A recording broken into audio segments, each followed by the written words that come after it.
Request how to change the head Tecumseh engine. Toro 6.5 GTS recycler.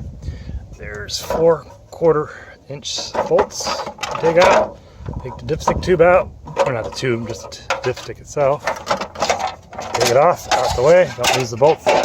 Kind of special bolts. They got a nice shoulder on them. Then you're going to take this 10 or 3/8 bolt out,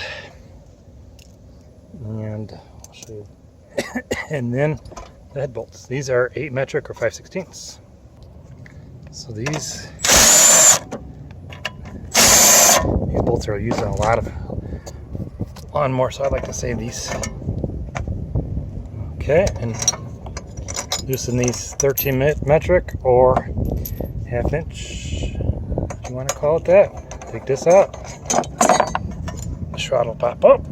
And there's a couple more bolts. You can take the shroud completely off with 2 bolts in the back too. We're not going to do that. So we're taking this out. All the bolts should be out.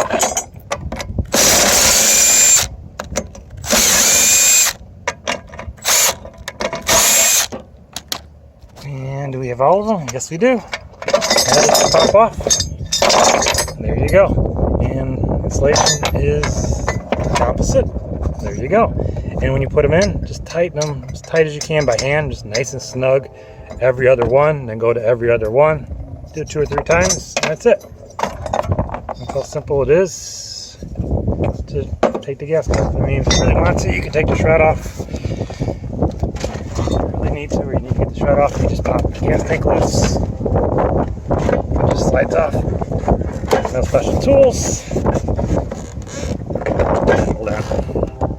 There we got the gasket, it just slides off, sorry.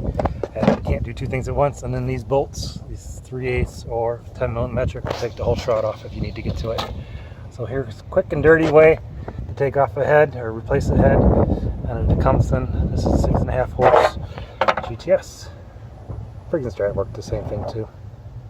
So you need a 1/4 inch, 3/8 or 10 metric, and a 1/2 inch or 13 millimeter. Thank you for watching.